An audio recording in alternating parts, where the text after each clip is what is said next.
Hello student, कैसे हैं आप सब। एक बार फिर आपका स्वागत है आपके अपने इस चैनल माई कॉमर्स क्लास में। मैं हूं लाल सर और आज आपको एक नए विषय के साथ फिर उपस्थित हुए हैं। आज का विषय है साझेदार का अवकाश, यानी कि एक फर्म से एक साझेदार का अवकाश होने पर क्या परिस्थिति बनती है। जैसा कि पिछले हमने वीडियो में बताया है कि साझेदार के प्रवेश के तहत साझेदारों के जो नया साझेदार आता है तो उसमें लाभ हानि का अनुपात भी परिवर्तन होता है। ऐसे ही यहाँ पर भी जब एक साझेदार कोई फर्म को छोड़ कर जाता है या साझेदार फर्म से अवकाश लेता है तो सब साझेदार जो शेष साझेदार है उनके भी लाभ विभाजन अनुपात में परिवर्तन होना जायज़ हो जाता है, पॉसिबल हो जाता है। यानी कि देखिए, सपोज कीजिए कि तीन साझेदार हैं, ए, बी और सी, सब 3-2-1 अनुपात में 3-2-1 अनुपात में साझेदार। अब यहाँ पर अगर सी रिटायर हो जाता है, सी रिटायर होता है तो सी के जाने के बाद अब फर्म में देखिए नए तरीके से साझेदारी होगी। पहले 3 साझेदारों के हिसाब से सब फर्म चल रहा था, अब साझेदारी में परिवर्तन भी हो गया। 3 की जगह अब साझेदार रह जाएंगे 2, क्योंकि एक तो गया। अब एक के जाने के बाद इन दोनों के लाभ विभाजन अनुपात में भी परिवर्तन होगा और साथ में संपत्ति और दायित्वों का भी दोबारा पुनर्मूल्यांकन होगा। जैसे कि पिछले वीडियो में मैं आपको पुनर्मूल्यांकन के बारे में उससे संबंधित सारी विवरण आपको बता चुका हूं कि पुनर्मूल्यांकन किस तरीके से होगा। तो यहाँ इसमें भी साझेदार के जब एक अवकाश ग्रहण करता है तो ए और बी के साझेदार का पुराना अनुपात में परिवर्तन होगा। तो यहाँ पर अब हमारा देखिए, सपोज कीजिए एक साझेदार जो 3/6, 2/6 और 1/6, एक साझेदार रिटायर हुआ। कौन रिटायर हुआ? सी के जाने के बाद ए और बी का नया अनुपात कितना होगा। तो इसी चीज को जानना है कि नया अनुपात किस तरीके से ज्ञात किया जाए। देखिए आपको कुछ तरीके बता देता हूं कि जैसे एक साझेदार जा रहा है, जाने के बाद इसके अनुपात को इन दोनों ने किस अनुपात में लिया। अगर वो अनुपात दिया है तो यानी कि सपोज कीजिए इसके अनुपात को दोनों ने आधा आधा बांट लिया, यानी 1/2 और 1/2 में दोनों आधा आधा बांट ले रहे। अब आधा आधा बटेगा तो आधा आधा इनके यहाँ जुड़ेगा, यानी कि 1/6 का आधा 1/12 हो गया और इसका 1/6 का आधा 1/12 हो जाएगा, क्योंकि इसका हमने देखिए 1/6 का 1/2 कितना हो गया 1/12। तो 1/12 ये लिया, 1/12 ये ले रहा है। तो यहाँ पर कितना हो जाएगा। अब पुराना अनुपात देखिए, यहाँ पर नया अनुपात कुछ चीज़ें हैं। देखिए, अगर पुराना और नया अनुपात दिया हुआ है, यदि पुराना हुआ, देखिए यहाँ पर हमारा क्या आया, गेन रेशियो, लाभ प्राप्ति अनुपात।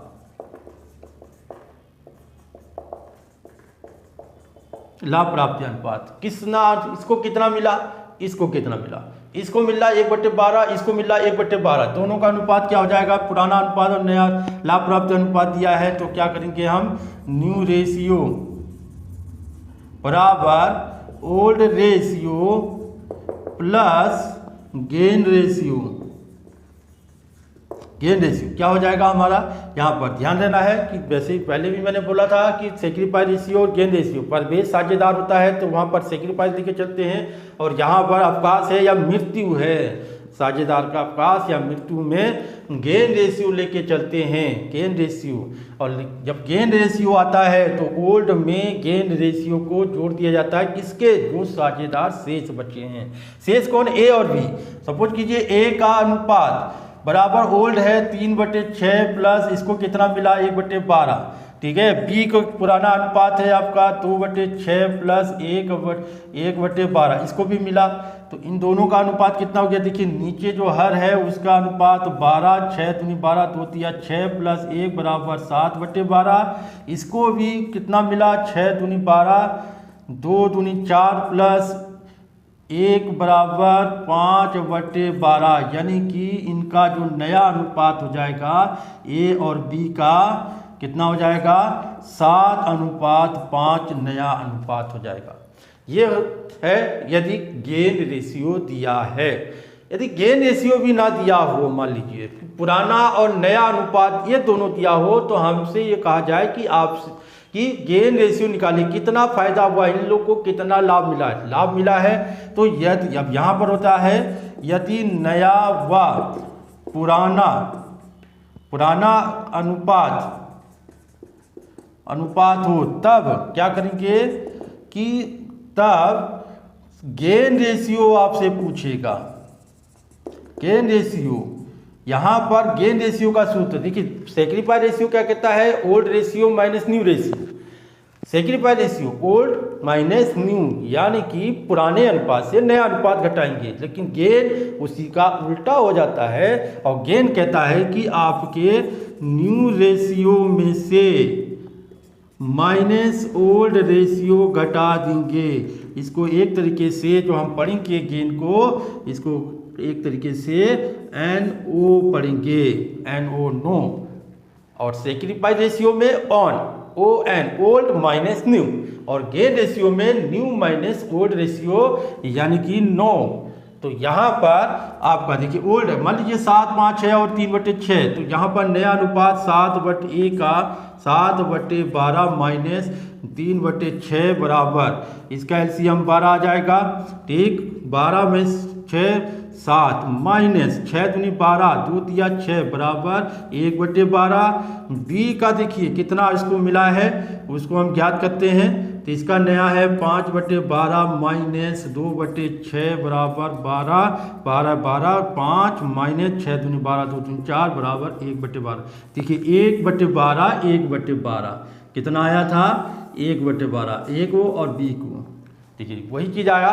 और पहले भी मैंने कहा था कि गेन रेशियो, जबकि मैंने आपको प्रवेश जब करवाया था तब भी मैंने आपसे कहा था सैक्रिफाइस का रेशियो और गेन का अनुपात दोनों बराबर होना चाहिए। यहाँ पर इन दोनों को तो लाभ हुआ, ये कौन हुए, गेन पार्टनर हुए। ये कौन हुए, गेन पार्टनर हैं ये गेन। लेकिन सैक्रिफाइस कौन, जो साझेदार से अपना हिस्सा छोड़कर, यानी कि अपना हिस्सा त्याग करके जा रहा है, तो अपना सब कुछ उस अपना फाइनल करके जा रहा है, तो अपना लाभ में हिस्सा छोड़ के जा रहा है। साझेदार का अवकाश और साझेदार की मृत्यु में जो जाने वाले साझेदार का अनुपात है वो हमेशा सैक्रिफाइस रेशियो होगा। यानी कि 1/6 भाग, ये कौन हुआ, सैक्रिफाइस पार्टनर है, त्याग करके जा रहा है। तो सैक्रिफाइस का योग गेन का योग बराबर आना चाहिए। देखिए सैक्रिफाइस कौन, 1/6 भाग के लिए गया। अब गेन देखिए 1/12 प्लस 1/12 कितने हो गए भैया, 2/12 हो गए। तो इसका अनुपात बराबर आना चाहिए। देखिए 2/12, 2 एकम 2, 2/6 बराबर 1/6 बराबर हो गया। तो यही चीज़ है, अनुपात परिवर्तन में सैक्रिफाइस और गेन अनुपात बराबर आना चाहिए। अगर बराबर नहीं आएगा तो फिर आपने कहीं ना कहीं मिस्टेक हुई है। ठीक, तीसरा पॉइंट था, इसमें दूसरा है, पहला पॉइंट ये हो गया। तीसरा पॉइंट, सपोज कीजिए कि ये भी नहीं दिया है और ये भी नहीं दिया है। सी का 1/6 भाग जो था ये तो रिटायर हुआ, ये तो हो गया रिटायर, सपोज कीजिए। अब हमें ये नहीं मालूम कि इसका हिस्सा इन दोनों ने किस अनुपात में लिया, या फिर ये अपना हिस्सा किस अनुपात में छोड़ के जा रहा है, नहीं मालूम। प्रवेश में मैंने कहा था कि जो नया पुराना दोनों अनुपात ना दिया, नया अनुपात और सैक्रिफाइस ना दिया हो तो हम टोटल रेशियो 1 मानकर उसमें से रिमाइंडिंग करते हैं, लेकिन यहाँ नहीं है। यदि नया व लाभ प्राप्त, यदि new ratio and gain ratio नहीं दिया हो, तब नहीं दिया हो, मान लीजिए नया अनुपात भी और गेन रेशियो दोनों नहीं दिया है, तब क्या करेंगे, तो से साझेदार के दारों के पुराना यानी कि पुराना अनुपात, देखिए पुराना अनुपात क्या हुआ, 3 और 2, पुराने अनुपात को उनका नया अनुपात मानेंगे, नया अनुपात होगा, का नया अनुपात होगा। यानी कि पुराने 6 साझेदारों के पुराने अनुपात ही उनका नया अनुपात होगा और यही इनका गेन भी हो जाएगा। पुराना अनुपात ही इनका गेन और यही इनका नया अनुपात हो जाएगा।